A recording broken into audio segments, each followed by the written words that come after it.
And there we noon, everyone. My name is Ray Siegel. I'm one of the EPM corporate trainers at NextGen. This session today is going to cover some of the enhancements coming up in version 5.8, specifically enhancements related to charge posting, billing, and claims.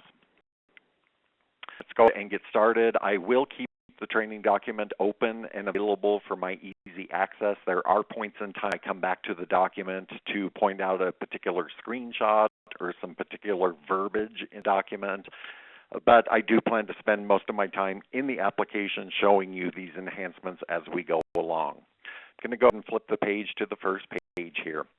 The first enhancement is charge related. It essentially is going to allow users to change $0 user-defined price fields during charge posting. This particular enhancement would pertain only to clients that have enabled Advanced SIM Library Mode. That was an enhancement last year in version 5.7. Advanced SIM Library Mode is not new to version 5.8. With Advanced SIM Library Mode, it allows clients to essentially define two user-defined prices in their SIM libraries. I'm going to reference them or refer to them as user-defined price 1 and user-defined price 2 in their SIM library. And the user-defined prices essentially can be used on reports, or they'll be pulled onto claims for specific payers if need be. So let me pop into my service item library for a second. I just want to show you I have Advanced SIM Library Mode turned on in my database here. So when I come to my service item library, particular code, not only do I have the facility, non-facility prices that we charge, if I scroll over to the right-hand side, quite over, sorry for the scrolling here, I eventually get to a couple columns. These are my user-defined price fields. There's two of them, only four. This is one set. These first two, let's consider that to be user-defined price 1. I name them usual and customary. There's a field for a non-facility and facility user-defined price. That's set number 1.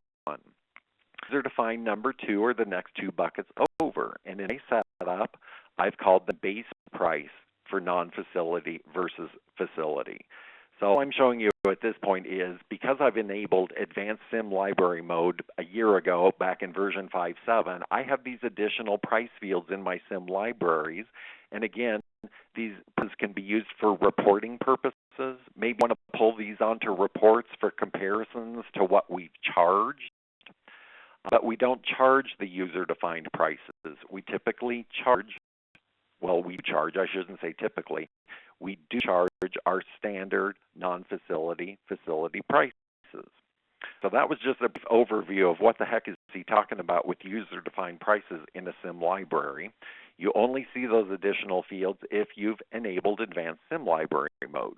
This isn't a blown training session on Advanced SIM. That was last year's enhancement. If you don't know much about Advanced SIM and you'd like more information, we do have a separate training document that covers it top to bottom, setup to functionality.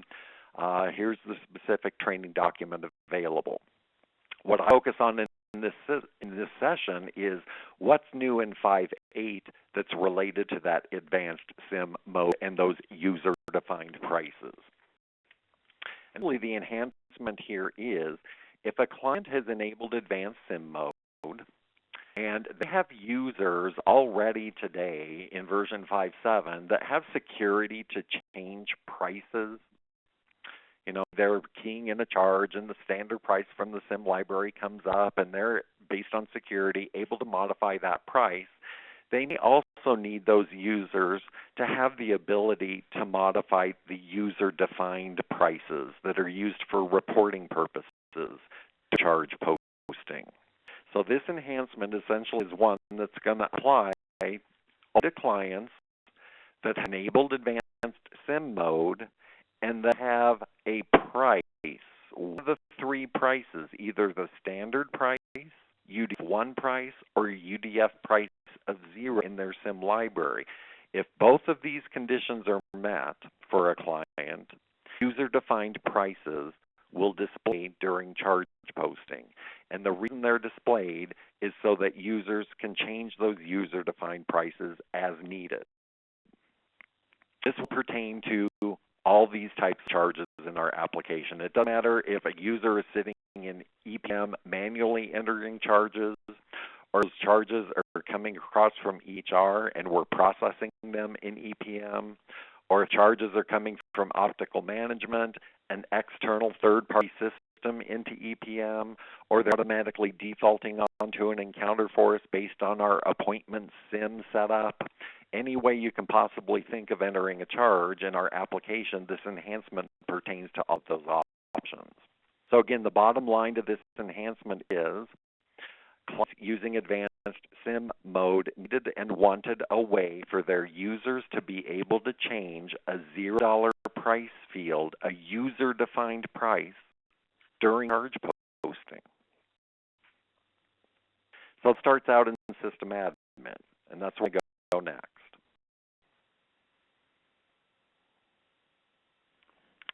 System Admin, if I go to a group of users, to the Rates tab, under Operations, and then Entry, there's a new security item in here related to this enhancement, and it's this one right here, Charge Price Override, $0 charges only. Well, right above this is another one that has to do with charge price overrides. This is not new in 5.8. This one we've had for years and years and years, and anybody that has yes access rights to this first one can change any price on the charge screen. Doesn't matter if it's a $0 price that they're changing or $92 price that they're changing. This first one allows them to change any price field. The second new one in version 5.8 is specific to $0 charges only. Now that we have two options, there's some various combinations of settings here in System Admin that could come into play. For example, this first one might be set to yes, and this one set to yes. This one might be set to no, and this one set to yes. This might be set to yes, no, or no, and no. So the various combinations, and I want to kind of review with you within the training document here, based on how those settings are made in System Admin, the various combinations, what impact is it ultimately going to have on a user during charge posting? Here on page 4 of the training document are the various combinations. They might have the first one set to yes and the second one set to yes, or the first one set to yes and the second one set to no. In either of these two circumstances, how will work for those users on the charge posting screen. If their $0 price, that's the SIM code being entered during charge posting, whether it's the standard price, the UDF1 price, or the UDF2 price that's a 0, all three fields will display. Because of either of these two System Admin combinations, those users would be able to change any of those price fields. When these two combinations I'm talking about from System Admin, both of them have the first one set to yes. It's kind of like that first setting wins all the time. If you have yes access rights to that first option, regardless of the second option being set to either yes or no, this second option doesn't really matter. As long as this is set to yes, you can modify any price field on the charge screen. And if you look at this screen, it looks a little different than what we're used to. This is a client that has advanced SIM mode turned on, and at least one of the price fields in their SIM library is 0. In this example, it happens to be user-defined one price is 0. So the encounter or this charge is meeting both of those conditions I mentioned earlier. Sorry for my scrolling backwards.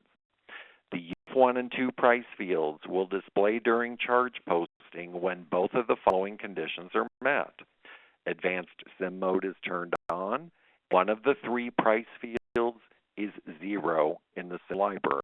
Back to my charge screen. This practice has advanced SIM mode turned on, and one of the price fields is set to 0. Therefore, the user-defined prices are showing, only allowing a user to change one or all of them.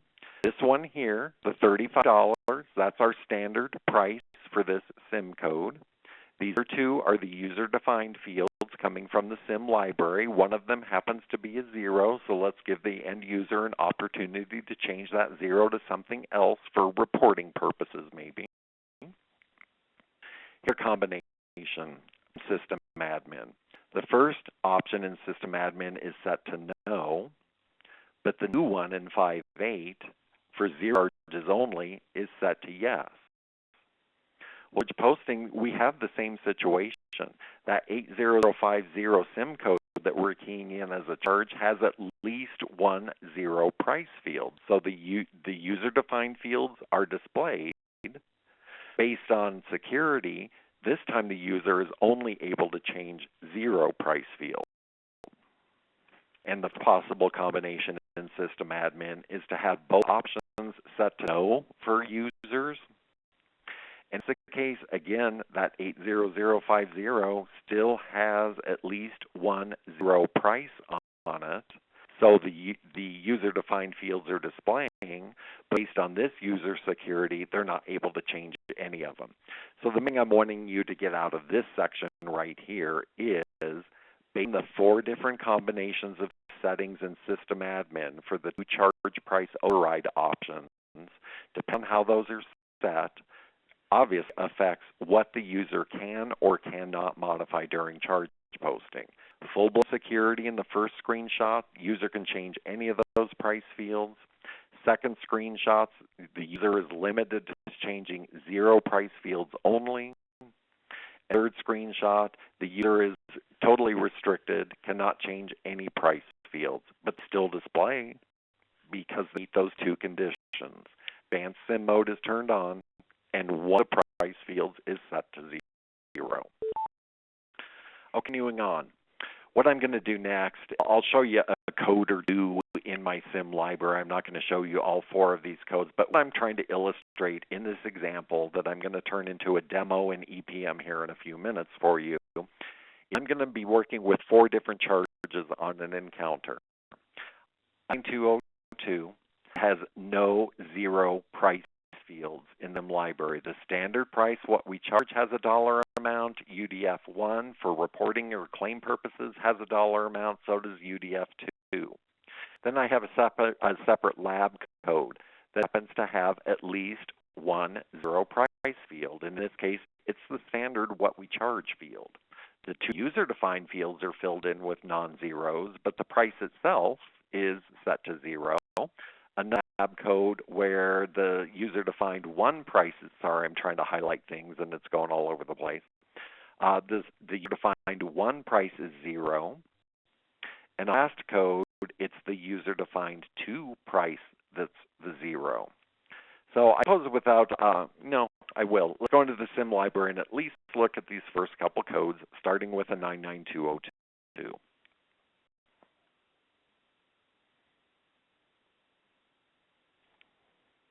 Up to 99202 has a $105 price on it, non-facility facility. That's what we charge. And going over to the right-hand side to my user-defined price fields, user-defined 1 is set up as 85. User-defined 2 is set up as 95. Excuse me, I went a little too far. There's $0 prices on a 99202. The code we're going to look at was that lab code 80048.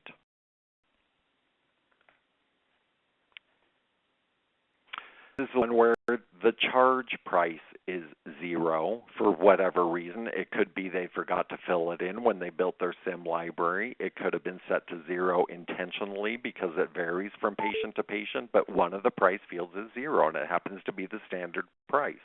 If I scroll over to the right to look at the user-defined prices, they're zeros.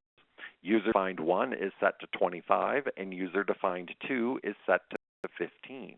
At least one of the 3 price fields is 0 on this particular code. And I'm going to take the time to look look at the other two, but essentially this is that where in the training document is the exact scenario we're going to go through here in EPM in a second. So what we're going to do is let's pop into EPM and see how these zero prices work during charge posting, because at least one field is a zero. I expect to have access to the user-defined price fields when I key in these three charges. Key in the 99202, not having any zero price fields, I will not be able to see the user-defined prices on that particular charge. Here we go. I need my encounter number here. So on an encounter, and I'm going to go ahead and enter charges. One being that 9202 that does not have any $0 prices on it. Because it doesn't have any $0 prices, right here in this yellow blank section is where the user-defined prices would display if this charge met those two conditions. Advanced SIM mode turned on, and one of the price fields is 0. Well, since it doesn't meet both those conditions, I don't see or have access to the user-defined prices. Let's enter the next charge, which is the one that had the $0 standard price on it, the 8048. Right away further, here's my standard price of 0, and because of that, it's displaying also my user-defined prices from the SIM library. And based on my security, I can change this one, the actual charge amount for the patient, or I can change these, the user-defined prices for reporting purposes. So let's change this to be $35. Once all fields, all price fields are non-zero amounts, with the Save button, the defined prices disappear. Again, enhancement is intended to give users access to user-defined prices when to be defined as 0 in the SIM library.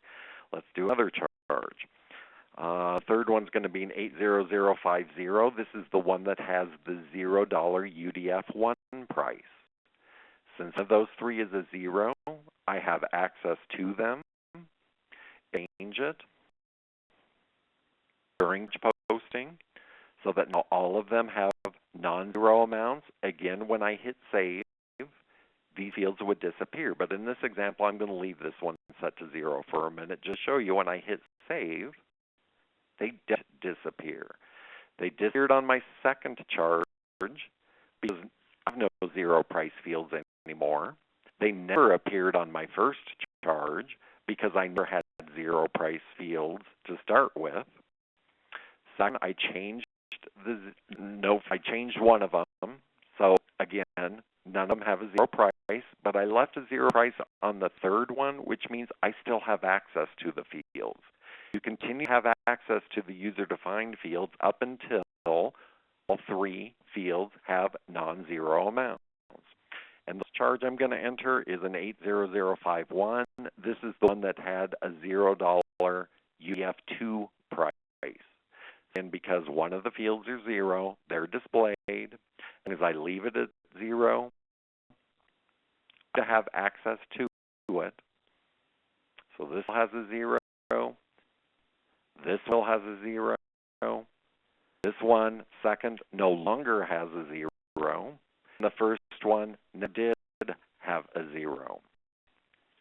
So this is the functionality that was requested by some clients using advanced SIM mode and user-defined prices. They wanted a mechanism to be able to change 0 prices during charge posting. So we had to display them somehow, some way, thus this enhancement. Now I want to go back to the training document for a second, page 11 specifically. Already mentioned, as long as one of the price field remains with a value of 0, the fields continue to display and are available for editing. So all price fields have been populated with a value greater than 0. they no longer display, the user-defined fields no longer display and are not available for editing. Why? Because they no longer meet the two conditions. The first condition still applies, but the second condition doesn't apply anymore. It's kind of odd or a little bit odd enhancement here, but again, this is what the clients wanted. If a non-zero user-defined or zero UDF1 or UDF2 price needs to be changed after it doesn't display anymore, then you're in a situation where you might have to delete or void the charge. So let me try to visually give you this one. Remember, my second charge did have a zero defined price on it, but I changed it, ending up with no zero prices. So the user fields disappeared. When gone, I don't have access to them again. I can open the charge, but those user-defined fields are not going to display. So after I save that charge, I realized, oops, changed that user-defined one price to the wrong amount. I need to fix it. Since I can't get back to it, I'm going to delete this charge if it hasn't yet been processed, or void it if it has been processed, and enter it. So I just deleted this one because I need to get back to the user, or I'll play with the third one. Oh, come on. All right, third one, again, just for visual. Here's from the SIM library. Here's one of the UDF prices from the SIM library, but this one's sitting here as zero, and I type in $22 on that zero. As soon as I save it, the 2DF fields disappear and are no longer available because I have no zero amount in any of the fields. Well, no sooner did I click save on that than I realized, oops, that $22 was supposed to be $25. I need to fix it. There's a way to get back to it unless I discharge, enter it. Yeah, 80050, I can't type. Now access to it again, and I enter the correct amount that management wanted to see on reports for this particular code. I mean, obviously, the best case scenario is clients using advanced SIM mode. You want to make sure you have the right user-defined prices on your reports or on claims for particular payers, then get it into your SIM library. Don't leave any $0 prices in your SIM library. In this issue or this situation kind of goes away from an end user's perspective. It's just in cases where maybe they intentionally left one of the user-defined prices set as zero because it does vary from patient to patient for some reason. So we wanted our users to be able to get to it to ultimately change it for reporting purposes. But again, now that I've defined my correct amount instead of 22, I've now got the correct amount of 25. Once I hit save, because I have no more zeros, forgetting my diagnosis, yes, I want to continue, the two fields disappear. All right, so the story is those $0 price fields are available for editing up until which has been processed. We know what auto close is or manual close. It's essentially a way of stamping a process date on charges and considering it done, it's processed, it's finalized. If a charge has already been processed and we need to get back in there to change one of those $0 user-defined prices, we're going to have to void the original charge and re-enter it. If we realize we made our mistake before charge gets processed, and my example a second ago, 2 seconds after I did it, I realized I made a mistake. The charge had not yet been processed.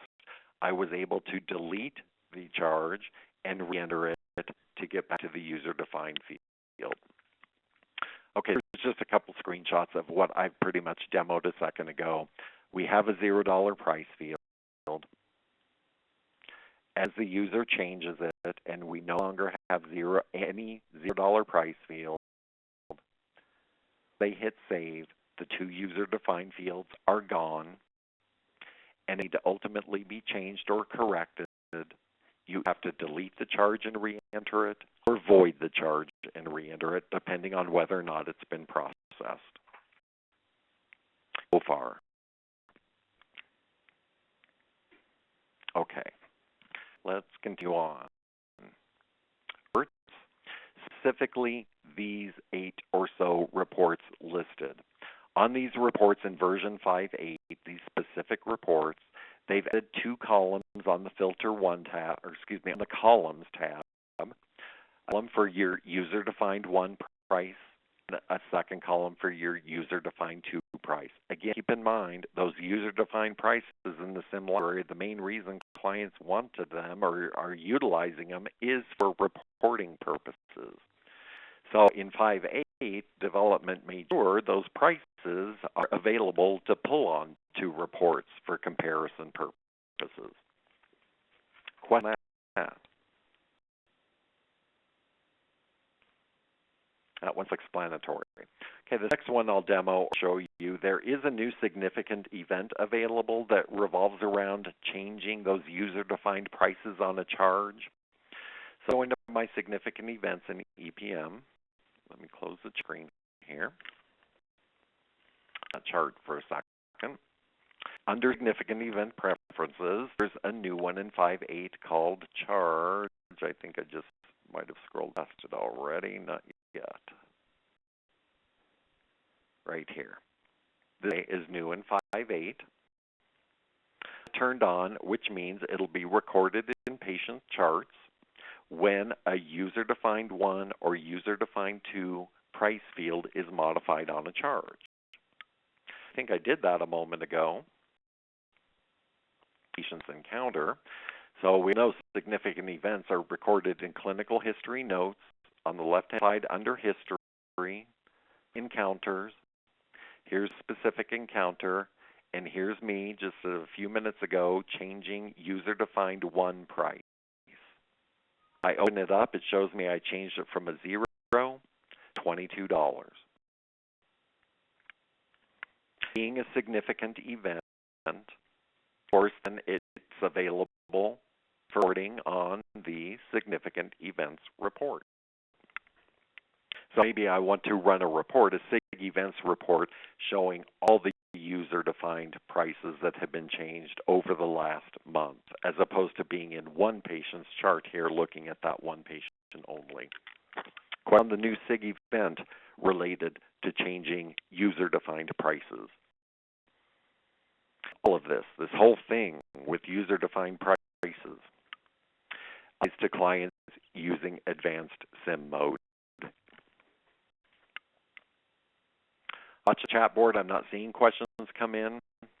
I'm also listening. Do please keep in mind *6 on your phone if you'd prefer to verbally ask a question. If you see no questions or hear no questions, I keep going. Okay. Next enhancement is a slight enhancement in balance control that's pretty slick and kind of handy. I think clients have probably been wanting this one for a long time. So let me go to a patient's chart and demo it. Go to encounter on a patient, and this happens to have 3 insurances on it. I already have charges on it. It, I believe, has already been billed. For some reason, I'm needing to rebill it. Part of our rebill process is to go to balance control, and that rebill process then is to click to select the charges that you want to rebill. Well, in this example, with only 3 charges, that was no big deal. But the encounter had 17 charges on it, and I need to rebill all 17 charges. That's a lot of clicks from the user's perspective.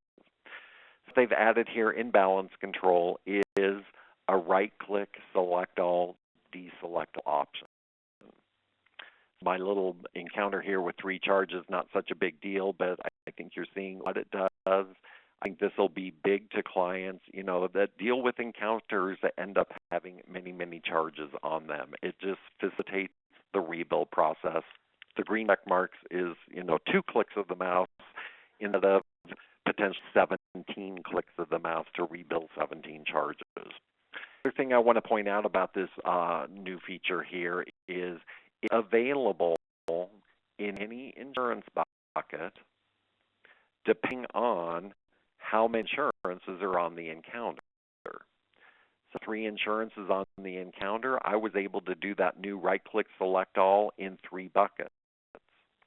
If I cancel that and let's go remove one of the payers from this encounter, so now it only has 2 payers, and go back to balance control.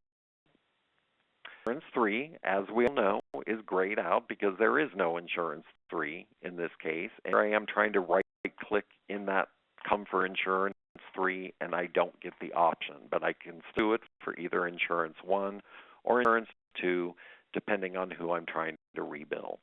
So the right-click functionality is only available for the number of insurances on the encounter and should make sense. Quite on that enhancement. It's a small one, but it's one I think clients will appreciate, especially clients that do a lot of rebilling and click, click, click, click on charges all day long that they're wanting to rebill. Enhancement is more community health center related. It's related to encounter rate billing. So I'm going to go to my community health center practice. Related to a couple things. Encounter rate billing and in-progress billing. So maybe I'll hop to the training document here for a second on this one. In-progress billing, first paragraph here, is new in version 5.8. In-progress billing was another enhancement last year in version 5.7, and in a very simplified nutshell, it's a way to have an encounter in a different status than what we're used to. Our normal statuses are unbilled, billed, rebill, bad debt, history. Well, if a client turns on what's called in-progress billing, they now have another status called in progress. So you can create these in-progress encounters, and an in-progress encounter is essentially one that is not yet complete. Maybe we've performed part of the services, but we won't be able to finish all charges on that encounter for another 2 weeks until something else happens with pathology, let's say, or something like that. So it's an in-progress, not yet complete encounter. Again, it's a 5.7 functionality. We have a separate training document if anybody would like to review that functionality from top to bottom. What I'm focused on here is one new change in 5.8 related to clients that are utilizing in-progress billing and also encounter rate billing to a payer. If you need to know more about encounter rate billing, I suppose come to one of our community health center classes where we beat that topic to death. But essentially with encounter rate billing, we're inserting an additional charge or an additional SIM code onto an encounter. The process only adds an encounter rate SIM code to an encounter one time. For these in-progress encounters, client, you need to make sure you have all charges on your encounter. You bill it to an encounter rate payer, and we insert that encounter rate SIM code. So what development has done, and I'm sure it was based on client request, they have added a new system-defined edit, claim edit, not one that we have to go turn on in our claim edit library. It's one of the system edits that says, hey, if this is an in-progress encounter, in that not yet finalized status, so to speak, and someone's trying to bill it to an encounter rate payer, we're going to stop you from doing that. So to that, I'm just going to go to a patient's chart. Encounter on this patient does have insurance, Medicaid insurance, and being a community health center practice, we do encounter rate billing with Medicaid. We do that special type of billing. If you look over on the left-hand side, it's hard to tell because it's the only encounter in this patient's chart. I'm trying to circle it with my mouse. It has our little hourglass icon on it, which is an indication this is an in-progress encounter. I can also see it's in progress by looking at the status over here. It does have charges on it, but not necessarily all charges yet. It's still in progress. It's going to, at some point, be billed to an encounter rate payer. We'll try to bill this right now as a user. Fail that new system-defined claim edit that says encounter rate claims cannot be billed when the encounter is still in progress. It has to come out of in progress status first, and then we'll let you bill it. Question this one. And again, if you need more information on, well, how do we get out of in progress status, go to that other training document that reviews in progress billing from top to bottom. But any questions on this specifically, a claim edit in version 5.8 for these situations? Okay, I'll keep going to my medical practice. Okay, the next one is related to anesthesia billing. And actually, not all next-gen clients do anesthesia billing, but we do have some of them out there that do. And in 5.8, they've added an enhancement where on a payer-by-payer basis, base minutes per unit for anesthesia can now be set to a maximum of 60 minutes. Prior to version 5.8, the maximum setting here was 30 minutes. We obviously had clients that needed this to be able to go up to 60 minutes, which basically means for timed anesthesia billing, if a patient is under anesthesia, let's say from 10 a.m. to 11 a.m., 60 minutes, that's going to be considered 1 unit when it comes to anesthesia billing. So the enhancement here is a new maximum setting. Rather than 30, we go all the way up to 60 or anything in between. I payer set to the new max of 60. So just to give an idea of how this all comes together, I'm going to pop into my SIM library real quick and let's look at an anesthesia SIM code. It was 00120. Oh, library first. Get that code. Okay, here's a SIM code that's set up as an anesthesia SIM with 5 base units. On top of this charge being entered on a patient, I'm going to utilize that payer we were looking at a second ago that has that 60 minutes per time unit setting. And I'll put quick patient encounter. Okay, the patient with an encounter. On that encounter, we have that payer we are looking at in file maintenance that is set to 60 minutes equals 1 unit. And a key in that anesthesia charge on this encounter. That 0120 we were just looking at in the SIM library, and being set up as an anesthesia SIM, it gives me the opportunity to enter a start time, a stop time, which calculates out to be 60 minutes. These minutes over here is coming from my SIM library. This 5 is tied directly to this SIM code in the SIM library. We saw that. So automatically, this charge gets 5 units plus now 60 minutes actual time under anesthesia. This 60 minutes equals 1 unit. So 1 unit here plus 5 units here equals a total of 6. The price on the SIM code is $50 times 6 equals a $300 charge. So that's just a quick demo, not to turn this into anesthesia training completely, but to give you an idea of how that new 60-minute setting is working. This payer on this encounter, 60 minutes equals 1 unit. So 5 plus 1 equals 6. 50 times 6 equals $300 charge. What's on that? Okay. Next topic is a brand new claim form. Brand 1500 claim form, a 2012 CMS 1500 form. So we did this several years back when the new paper claim form came out that accommodated NPI numbers. This before. But here comes another new paper claim, and the reason for it this time around is primarily because we have ICD-10 coding coming up in our not too far away futures. October of 2014, everybody's going to suddenly start utilizing different types of diagnosis codes. We needed a new paper claim that could handle that new type of diagnosis code. So we'll talk about this in a minute, and also, by the way, session number 3. Our training session number 3 is totally dedicated to ICD-10 and how that's going to impact clients, so on and so forth. The purpose, again, of the new paper form, we needed a paper form that can accommodate ICD-10 codes.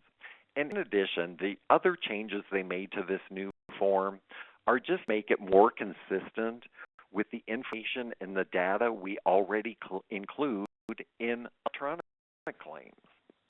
So, there's quite a bit of information we send in an electronic claim that maybe we've never seen on a paper claim before. Well, now we might be able to see some of those things on a paper claim that we're already sending electronically.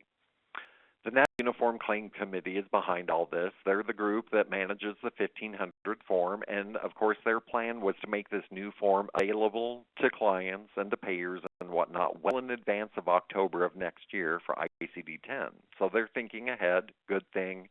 So is NextGen. We're thinking ahead. Thank Gloria Davis not too long ago. She updated me here.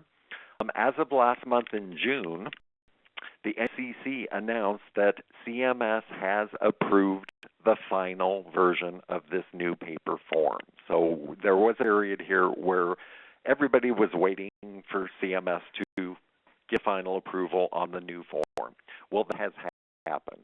So the next step is for the NUCC and whoever else is involved to come up with a timeline or a transition period as to when can we using this new form and when must we stop using the current form.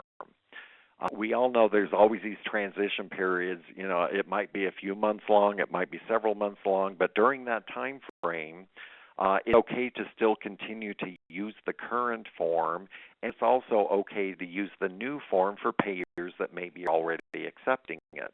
Well, eventually we'll get to a date where we have to stop using the current form and use the new form for all payers. So that transition period is what everybody's waiting on next, and no specific dates have yet been announced for that. So I'm trying to highlight the sentence, and I'm sorry it highlights a whole couple paragraphs for me there. This I'm trying to highlight. We're not sure of those dates yet, but we're sure the new form is approved. It's out there. Clients can start buying boxes of it. And NextGen, always being ahead of the game when it comes to claim changes, we're prepared and ready to go with this new form. This is actually an enhancement not only in version 5.8, but it's also available in 5.7 UD1. So if you're trainers or support or those types of folks that work with clients regularly, you might be working with a 5.7 UD1 client sooner than 5.8 client, since this doesn't even come out till October. So just be aware these new claim forms, or this particular new claim form I'm talking about, is available also in 5.7 UD1. So NextGen being ahead of the game, we have this new form in our application in both of these versions. Now that the final version of the form has been approved, Gloria, again in Atlanta, has updated me to tell me NextGen has ordered hard copies of that new paper form. NextGen has to do next is do some testing of the printing of the form. We have to make sure, our alignment is going to hit the boxes right on the new form. So that's kind of where NextGen is with it. We'll be able to look at it and see it in EPM here in a second. But, there still might be some slight tweaks that NextGen might have to do to that new form based on how they see it print. And again, as soon as clients go to either version 5.7 UD1 or 5.8, they can proceed with the setup and testing of this new form. It will become reality for all clients at some point, so it might be a good idea that they get a head start on it. And but they really shouldn't be sending production claims at this time, not until we know those transition dates. You know, when is it okay to use the new and old forms versus when do we have to stop using the current form? All right, so the next several pages of the training document, and I'm not going to bore you with having you shared all this. What I've done here is a box by box, what's new on the new form. So it's a comparison of the current 2000 form compared to the new 2012 form. So as an example, box 8, current form being used by clients, that box is called patient status. And the new form I'm about to show you, it's called reserved for local use, basically not used anymore and can be left blank. So I've got this box by box comparison on the next few pages, scrolling right past those because I'd rather show you in the application here in a second. And following the box by box comparisons, here's an example of what a blank new form. In yellow are boxes that have had some sort of change made to them on this new form. This page is again an example of the new form, but this one is completed with actual data on it. And then get into file maintenance. What I'd like to do before we get into file maintenance, let's look at an example of the new form here in EPM, and then I briefly want to go through some of those changes that were highlighted in yellow for various boxes. So let me go ahead and pull up an encounter here to the claim for this encounter. And this is going to be the new 2012 CMS form. Okay, to just some of the highlights. For example, it has a QR code, a scannable QR code in the very upper left-hand corner on it, whereas the current form being used by clients does not. In box 8, current form being used by clients, this is called patient status. And that's the box, if you can kind of picture in your head, where we mark a box for marital status, employment status, student status. Well, in this new form, it's reserved for reserved for NUCC use. It's basically a box at the moment not being utilized, and it can be left blank. Box 9B and C over on the left here. On the current form being utilized by clients today, 9B is where we would have printed the other insured's date of birth and sex. If 9C on the current form is where we may have been printing an employer's name or a school name. On the new form, again, reserved for NUCC use, those boxes can be left blank, really not being utilized at the time on this form. 10D, here in the middle I'm circling. On the current form being used by clients, this one was called reserved for local use. Here on the new form, it's called claim codes designated by NUCC. Whether or not something actually prints in that box is dependent on new options that are available for this box in the claim print library. Box 11B over on the right-hand side. Current form being used by clients, this is called employer's name or school name. It's completely been renamed and is being used for a completely different purpose here. Now called other claim ID, and it's obviously going to print based on your settings from the claim print library, but in this example, I have this 2-character qualifier here, this Y4, that actually tells insurance that this number to the right of it is a property and casualty claim number. We're going to talk more about property and casualty claim numbers as we get further toward the end of this session. That's another enhancement in version 5.8. Box 14, slightly relabeled, but no major differences here. The big difference to me is this 3-digit qualifier. This is going to be based on the occurrence code that you select on the encounter when it's created. And let me pop into, I am in EPM. What the heck am I talking about? Let's go to a chart. Let me temporarily close this claim and stay on this patient's encounter. I'll come back to the claim. When we create an encounter, the occurrence code up here, if the occurrence selected on an encounter happens to be illness or last menstrual period, then box 14 will fill in on this new form, or last menstrual period. This will have a qualifier of 431. Last menstrual period will have a qualifier of 484. Box 15, just to the right of it, again, it's completely relabeled from the current form in use today. It's now called Other Date, and you can see it has a spot for another 3-digit qualifier with a corresponding date. This is also based on occurrence code selected on the encounter. So if they select something other than illness or last menstrual period, it'll fill in with a corresponding qualifier here in box 15 instead. Box 17, where they have a referring provider's name.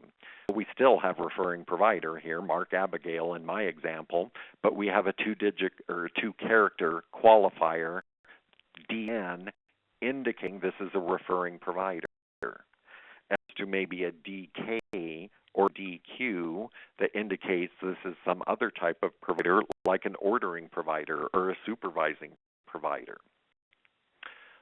19. Major changes to box 19. The labeling of it is different now. If you recall on the current form, this box 19 is reserved for local use. Main difference here, it's got a new name to it. One of the big changes here on this new form, if it hasn't already caught your eye, is box 21 for diagnosis codes. We're no longer limited to 4 diagnosis codes per paper claim. We can have up to 12 diagnosis codes on a single paper claim. And in addition to up to 12 codes, they're not referenced numerically. On the current form, we have diagnosis 1, 2, 3, and 4, then changed to letter references, A through L. And right here, we have an ICD indicator, meaning are these ICD-9 codes we're looking at? Or if we have a 0 right here, we're looking at ICD-10 codes. And because these have changed, our 24E had to change. Our references, our charge level references back to the diagnosis codes. Again, on current form, we might have seen 1, 2, 3 referencing back to those numeric diagnosis codes. Now they're letter references pointing back to the appropriate letters in box 19, or excuse me, box 21.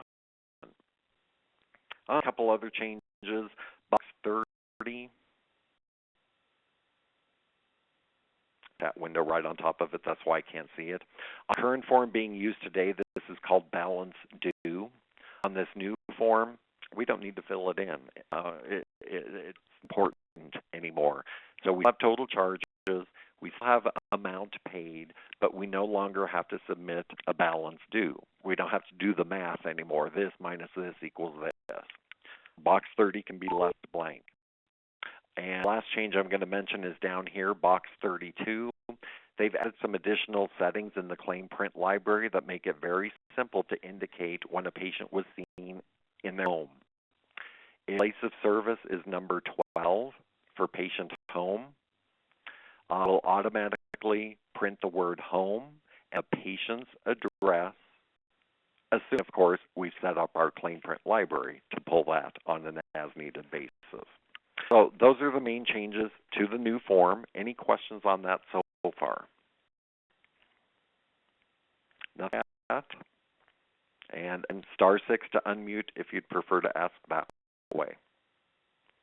Okay, to do next then is we'll look at file maintenance that revolve around this new claim form. Starting obviously in the claim print library. Let's get to the point where they're ready to start setting up this new form and doing some testing of the new paper form. What I would suggest they do is copy their existing claim print library, right-click copy it in a new one. That's what I did. I copied this one into one called this. Then I went into my new one and I flipped here. So this is new in the claim print library.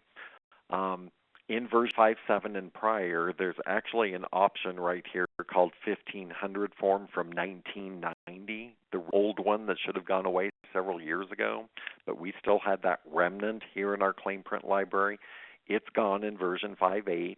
Our two choices now are the current 2005 form or the new 2012. When you change here from one type to the other, you will get this prompt. By changing the format, there may be new modified options that need to be reviewed or updated. Well, that makes sense. I'm changing to a new type of form. That means I probably have new options and settings for that new type of form. So it's going to be very important that clients, when they're setting up their library for the new form, they review all settings for that new form to make sure they've got set up to work the way they want and need it to work when they print paper claims. Just a little more on this. We all know we take a default claim print library and go plug it into our practice preferences. It's going to be the library used for most payers. Then have special payer-specific claim print libraries. We go attach those to those payers. That concept is not going to change. So in the beginning here, I would imagine for a while, most payers will continue to use the current form. So leave your current claim print library in practice preference settings. If there are a handful of payers that are starting to take the new paper form, then your new claim print library here and go link it to those payers. When you get to the point where the majority of payers are taking the new form and only a handful are still taking the old, then flip your setup. Go plug this one into practice preferences to be used for most payers, and your old one, get to those specific payers still taking the old form. I hope it makes sense. Is, rethink your claim print library for the new form. All right, while we're here in file maintenance, other things that impact us in EPM and were created because of the new form. Under code tables, the occurrences table, there are several new occurrences in version 5.8. In 5.7 and prior, we've always had accident non-auto, auto accident, illness, last menstrual period, and same similar symptom. For 7 and prior, we had 5 choices here. Version 5.8, you can see we have several new ones. So in the training document, the yellow ones are the new ones in version 5.8 that are available in the code table and file maintenance, and therefore also available for selection on encounters. Remember those couple boxes on the new claim form. Let me go to that claim form again.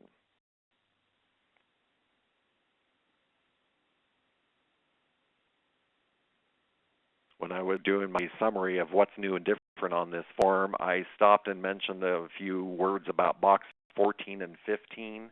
And on box 14, I mentioned this qualifier will be here if you pick either last menstrual period or illness as the occurrence.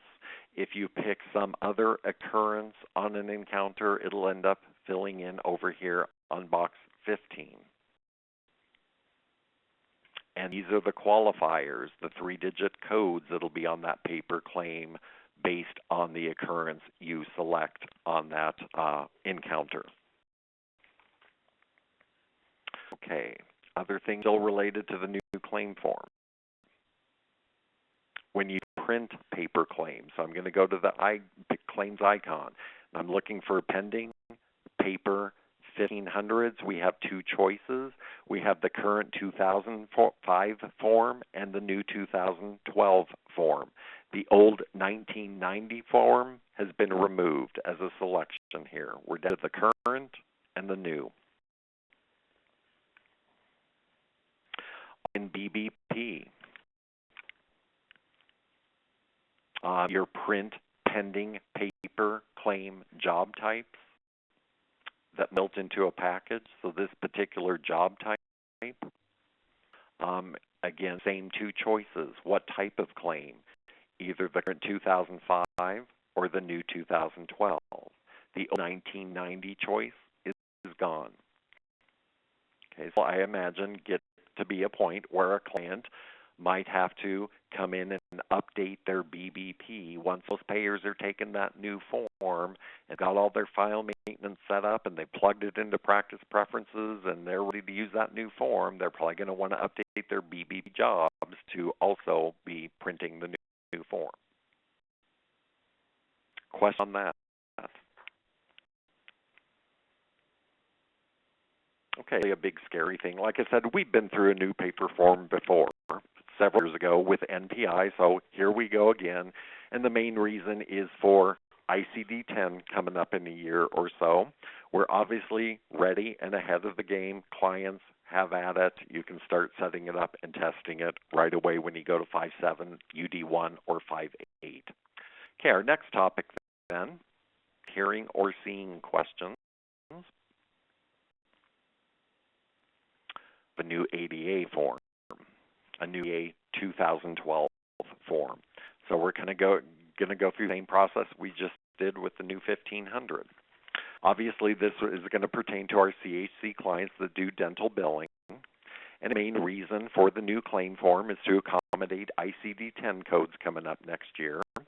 And so on this new paper ADA form, we can include diagnosis codes on it in the first place, whether they're 9s or 10s. The current form being used today by clients has nowhere on it to include diagnosis codes. So if there are certain dental charges that they need to enter a diagnosis code on, the new paper claim form is going to accommodate those. And this one is being managed by the Dental Uniform Claim Committee. This one actually is out there and published. Have at it, clients. You could be using it today. And we're not waiting for dates from somebody as to when we can start implementing it. If a payer today accepts this new paper claim, they can be using it today. We're not waiting on any official dates from anybody. It's out there. They can buy it. They can start utilizing it, assuming the payer will accept it. Similar to the 1500 form, it's available in both 5.7 UD1 and in 5.8. And the last paragraph says, clients upgrading to either of those versions can proceed with the setup and testing of this one, and they can start filing production claims to those payers that accept the new form right away. So, summary of changes, box by box, kind of like I did with the last one. I'll just go past it. I'll verbally tell you about some of these changes in a second. An example of the blank form changes highlighted in yellow, followed by an example of the new form completed with patient information on it. Again, same boxes highlighted in yellow. And now let's go look. Over to my CHC practice and find counter number here. 304. I'm not going to hit every change in every box. I'm not going to hit all of those yellow highlights. I'm just going to touch on what are maybe the bigger ones, the bigger changes to be aware of. Remember why I have two. We'll just go for the more current, recent one. Current from March. One of the first changes I want to mention is box 4 here, other coverage. On the current ADA form that clients might be utilizing, it actually prints an X, either a yes or a no box. Does the patient have additional coverage? In other words, and it'll mark either yes or a no box. On the new form, box 4 is not marking a yes or a no box, it's marking a dental versus medical box. Box 17, over here, right-hand side, employer name. Pretty obvious what it's potentially going to print. I believe that's a whole new, an entirely new box on the new form. We didn't have a spot on the current form that printed employer name. 19 right below it here. On the current form being utilized today, that's a student status box, and it would mark, part-time, full-time. On the new form here, box 19, no longer used, can be left blank. Box 29A. Oops, sorry about that. Box 29A, right here, diagnosis pointer is new. I had mentioned earlier on the current ADA form, there's nowhere to put diagnosis codes, let alone pointers to diagnosis codes. So this is a new column on this form, and it's referencing diagnosis codes down here in new boxes 34 and 34A. These are brand new to the form. 34A obviously will accommodate up to 4 diagnosis codes on a paper claim. They can be either ICD-9 or ICD-10. My example here, they're ICD-9 codes, and that's indicated with a B. I-10 codes on a paper claim would be indicated with an AB here in box 34. 29B is also new on the paper, on this new form. That's a column that didn't exist on the previous form. Box 33, this missing teeth box, it's not new. It's on the current form being used by clients, but it spreads out more across the page on the current form. It almost goes two-thirds of the way across the page on the current form. Next, scrunch box 33 down, make room for the new 34 and 34A boxes. I have in my notes mentioned box 38. Treatment here in box 38. On the current form being, the labeling of the box hasn't changed, but the functionality has. In the current ADA form, it marks either provider's office or hospital with an X. On the new form, instead, it's printing a 2-digit place of service code. 40 and 41 have new functionality. Box, in fact, I think these are completely new boxes on the new form. We did the orthodontics. Box 40 is treatment, are the services on this claim form related to orthodontics. It'll mark either a yes or a no. I do have one charge on here that is considered orthodontic, so it is flagged with a yes. And box 41 has to do with those orthodontics, such as braces. What date were those appliances placed? That's going to be something new on an encounter that I'll show you. We have a new field where we can now record the date appliances have been placed.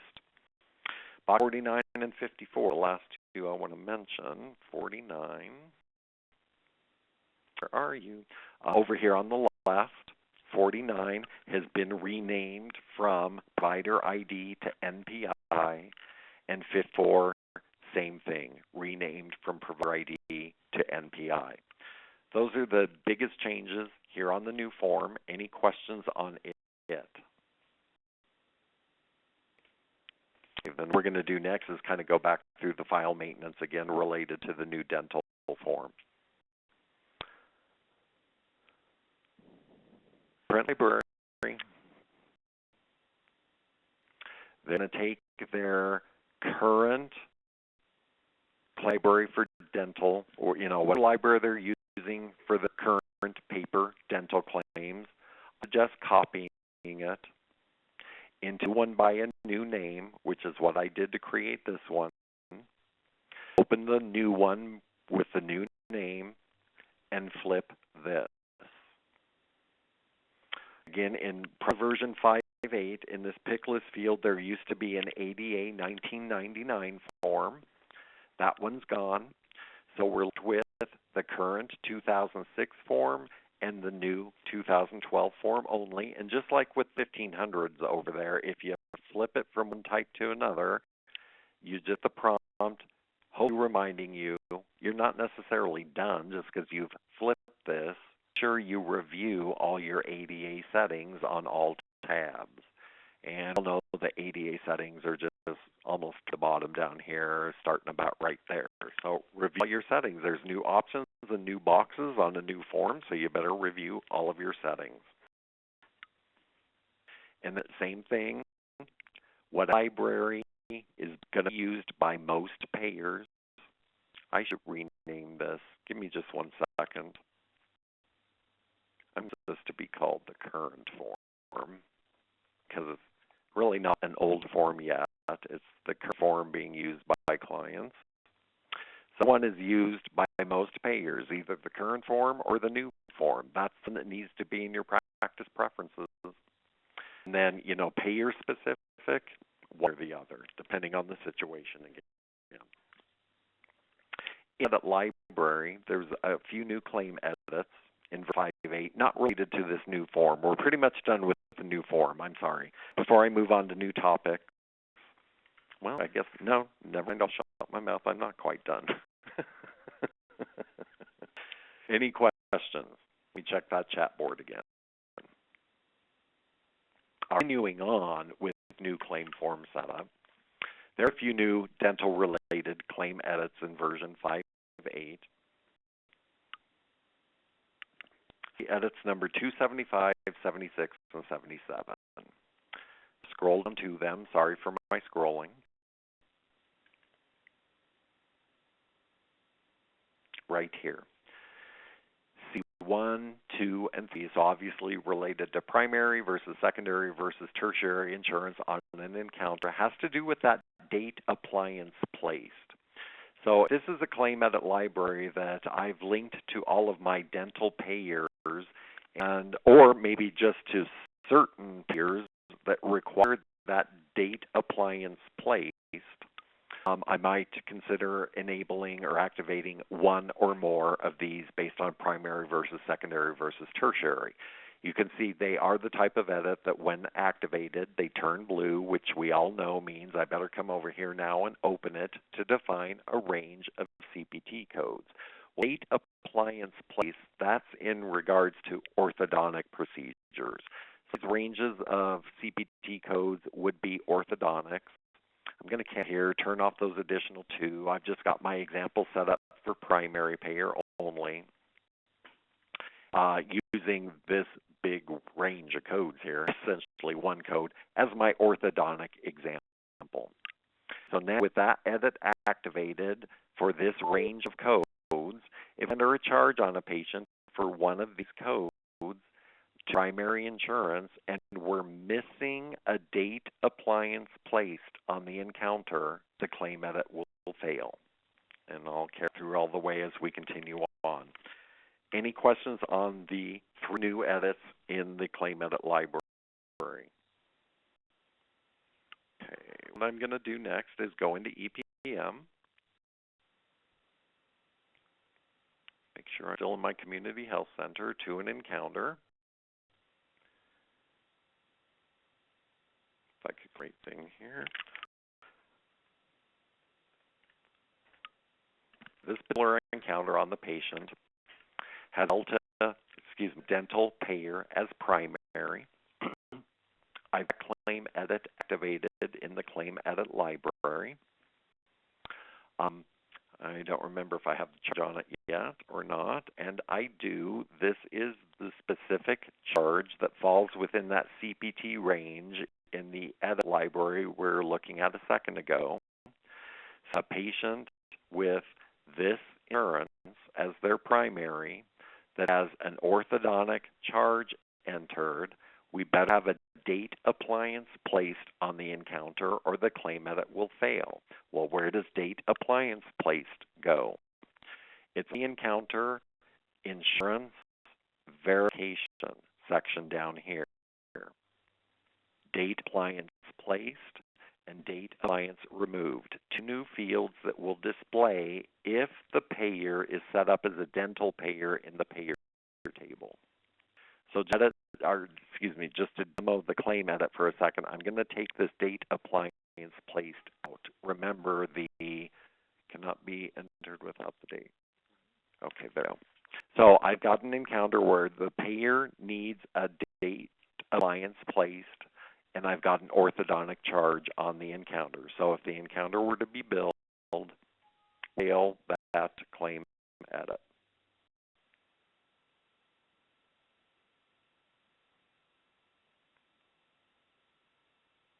And there we go.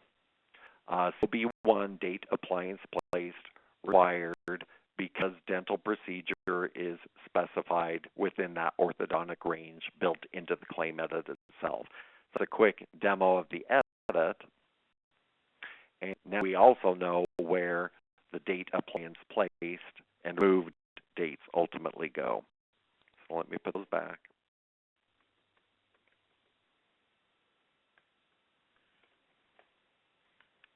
If I were to bill it now, and I'm not going to, but if I were to bill it now that it has a date appliance placed, it would pass that new claim edit.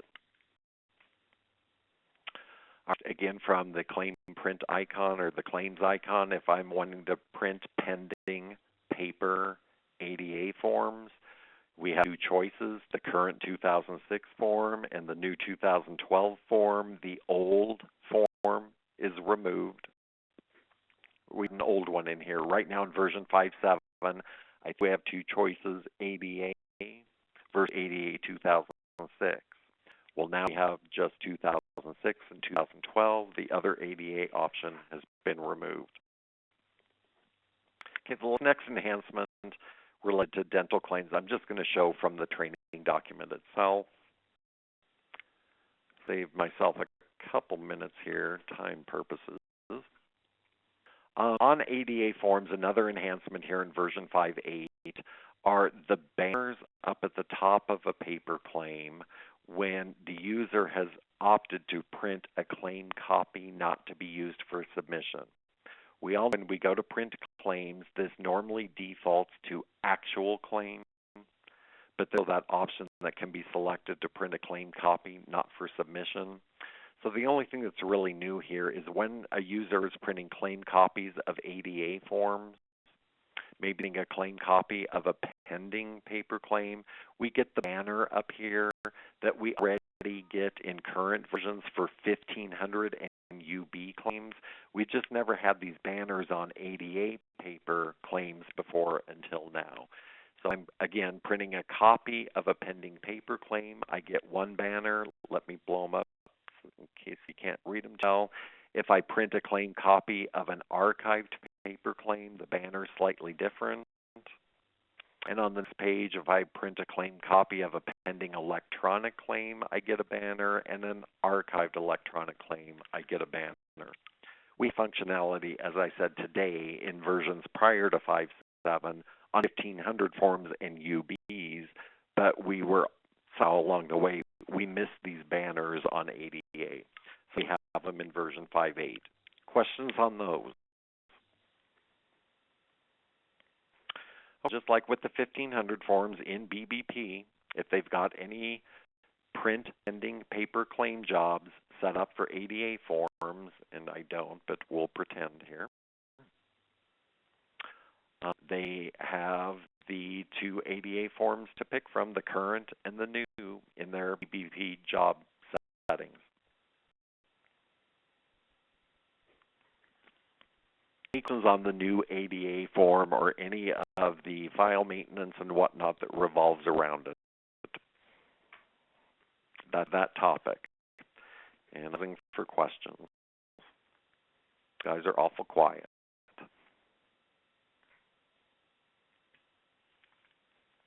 Okay, let's continue on.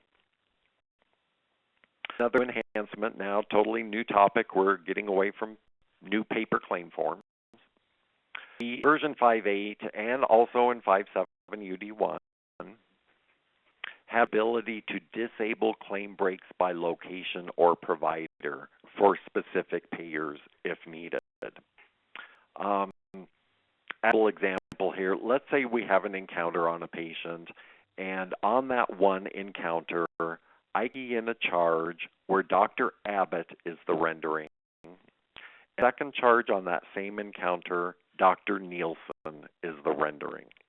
So now I've got an encounter with two charges on it, each charge a different provider. What the system normally wants to do is break that to claims for each provider. For example, I have an encounter where it was seen at Northside office, location Northside. I key in the charges. One of the charges is Northside. The second charge on that same encounter is Southside. So now a single encounter with charges at two different locations. Again, the system would normally want to break and should normally break that to two separate claims, one for each location. New functionality, from my understanding, it was added specifically for New York Medicaid, but that certainly doesn't mean clients might not also have a need. It would be, I would imagine, payer by payer, and probably very few payers. But if they have a payer or two where they would like that automatic splitting of claims that the system normally does based on rendering or location to stop, and include all two of those charges on a single claim that have two different providers, include those two charges that have two different locations on a single claim, disable the system really wants to do claim breaks. Handled in the payer table, so let's go there. I've got payers. My payers have silly names, but they keep me on track as I'm training. So I have one payer set up where it disables the ring claim break. And the set is on the practice tab, other sub-tab, right here. Disable rendering claim break for this payer, and apply, by the way, to both paper claims and electronic claims. But when I disable it, I have to make a selection here. We're going to disable rendering claim breaks. What rendering do you want to use on that single claim that has three charges on it with three different rendering providers? You can either use the encounter rendering on the claim, you can use the provider from the first charge, or you can use the provider that has the greatest total charge amount on the encounter. Mine is set to use encounter rendering. And I'm going to demo or show you all three of these in a second, but my payer happens to be set to this option. If I have Dr. A on the encounter, the first charge is Dr. A, the second charge is Dr. B, and the third charge is Dr. C. This says keep all three of those charges on a single claim for Dr. A, the provider on the encounter. The payer here is set up to stop the automatic location claim breaks. And there's no additional selection I have to make. You just turn it on to disable it, and it will always use the encounter location on the claim. So I've got to, and all there is in the again, I would imagine this would be a handful of payers for a client, if any. I have payers now. Let's go look at them in EPM. Okay, we're first going to start at medical record 673. Oh, community health center practice. Sorry, let me get back to my medical practice.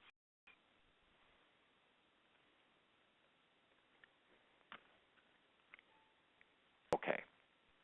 Here encounter, this is going to be an example of the disable rendering claim break. I've got an encounter with a peer on it that has the disable provider claim break turned on in file maintenance.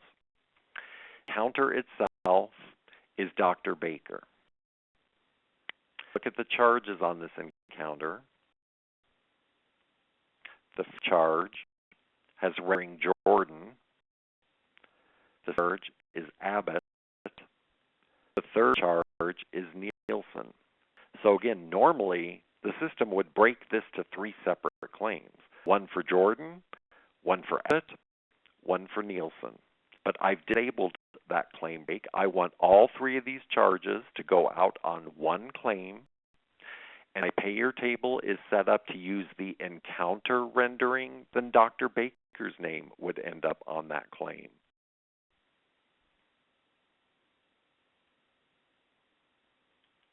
three charges, even though they have three separate providers on them, with the claim in the encounter rendering provider's name. The payer had set up to use the provider from the first charge. Dr. Jordan.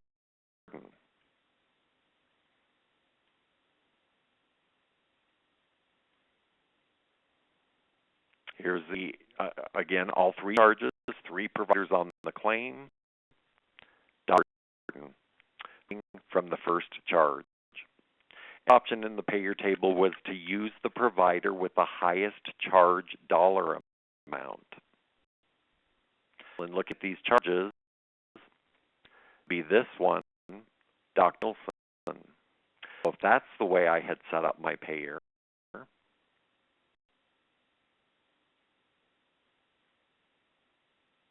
all charges with three different rendering providers would display under Dr. Nielsen, the one with the highest charge amount.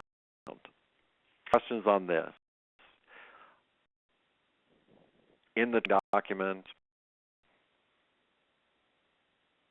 the exact example we were just looking at, I not only gave an example of, who wins on the claim if it's set one way, but I also gave an example of the electronic claim. This does impact both paper and electronic.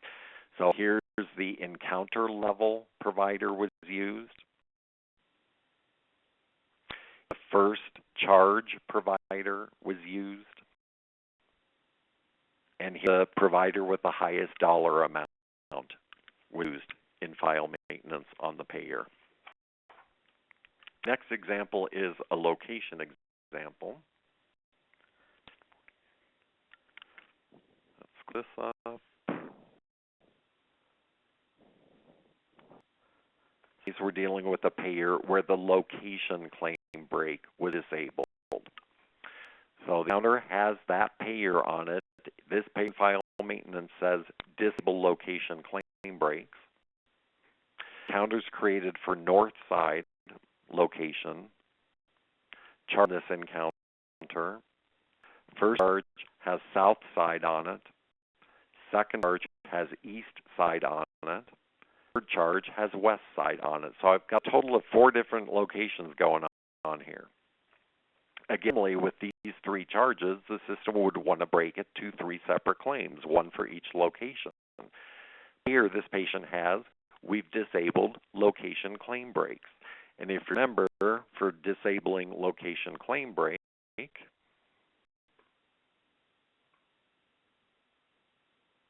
there's no other option or choice other than you encounter location.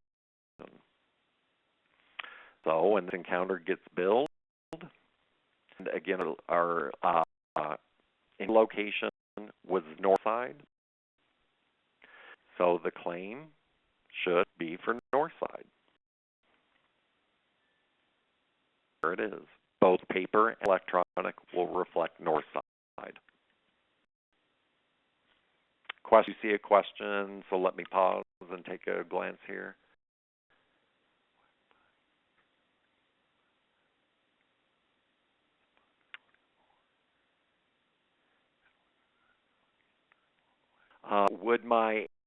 Is that supposed to be NPI, Marcy? What would happen in the NPI box over here on box 24J? Would each charge reflect the NPI number for the actual provider? And the answer is no.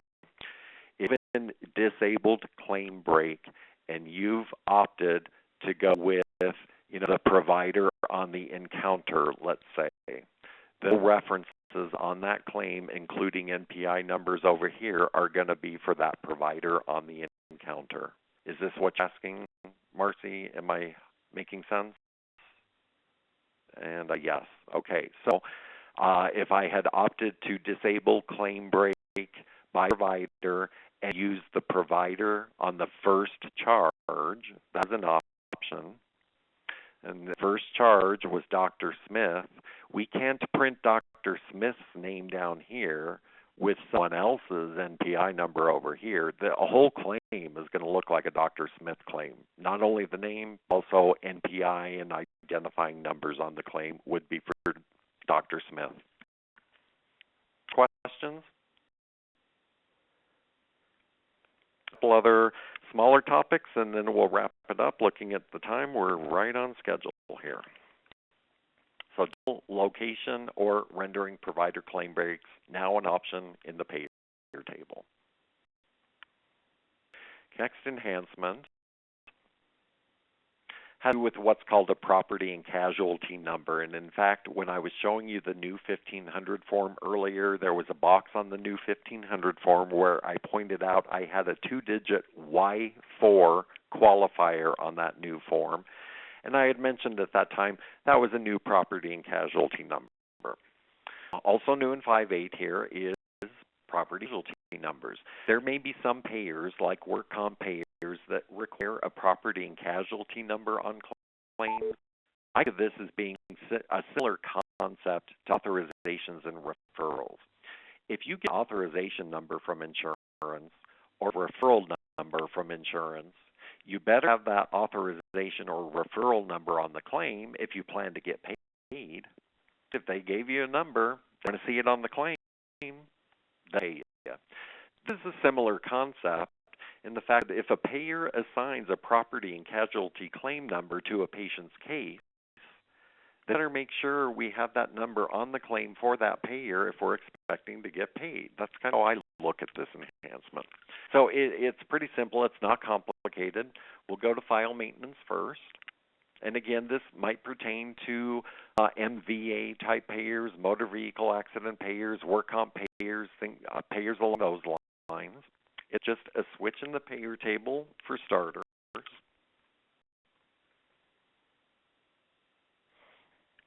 So for appropriate payers on the System tab, click 2 tab down at the bottom. There's a checkbox, populate the property and casualty claim number. I turned on. Pretty simple so far.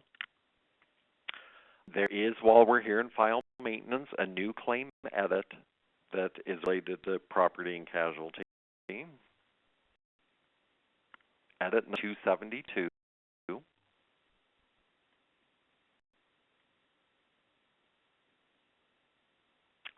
It's none that turns blue, so I have to, open the edit to define additional parameters. I've got it activated, which means it's simply going to require a property and casualty claim number.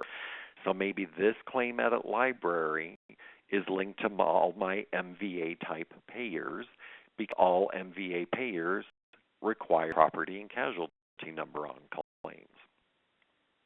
Okay, questions on this? Next, go to EPM.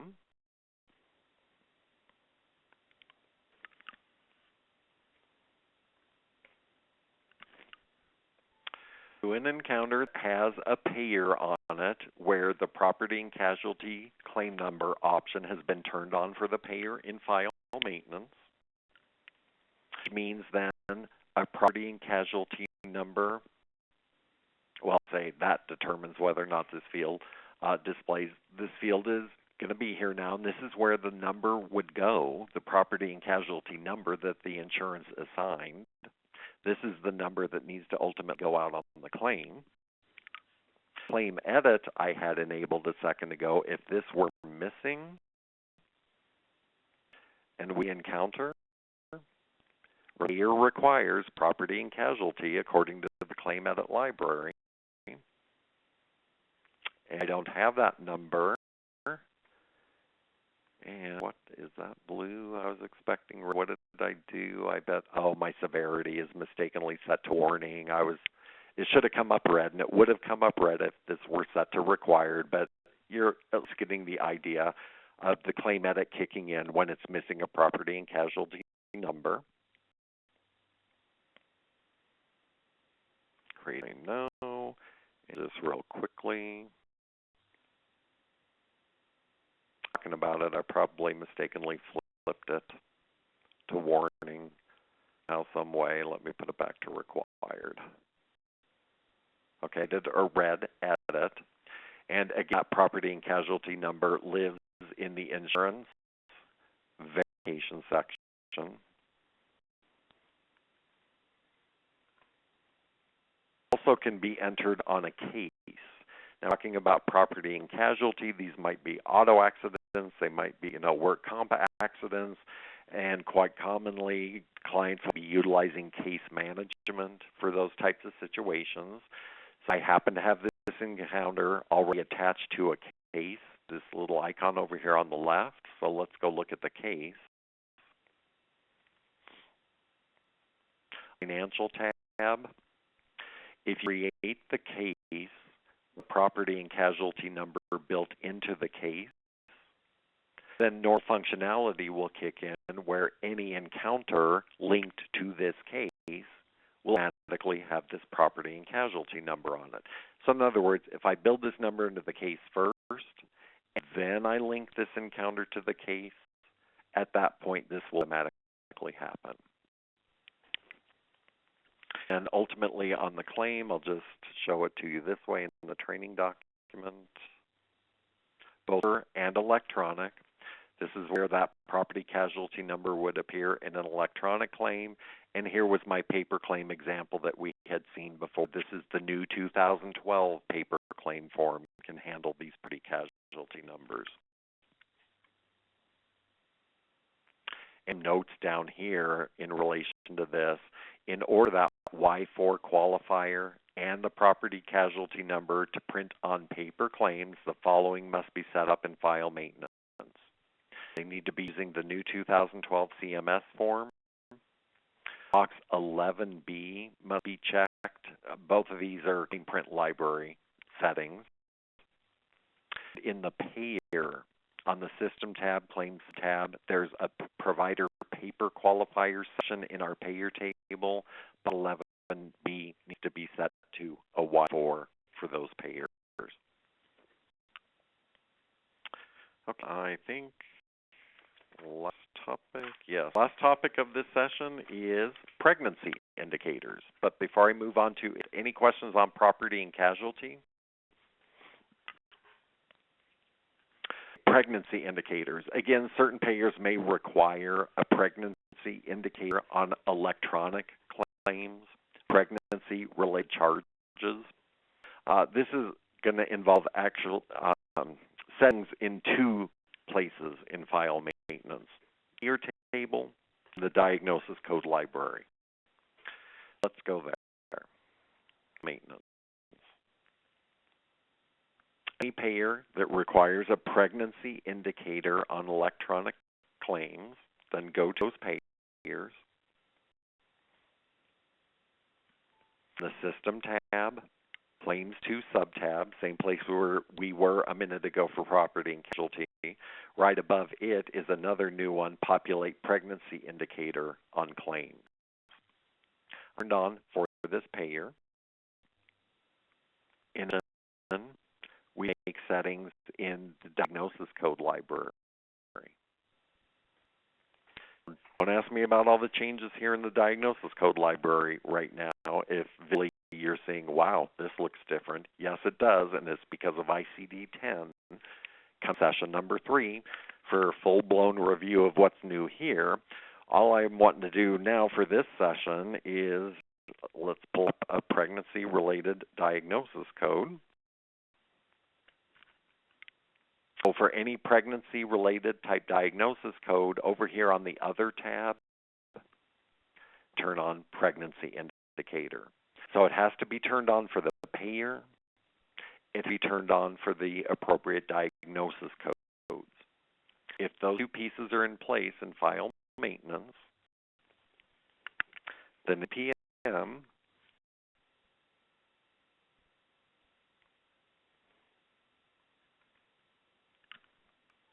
of an encounter with that payer on it,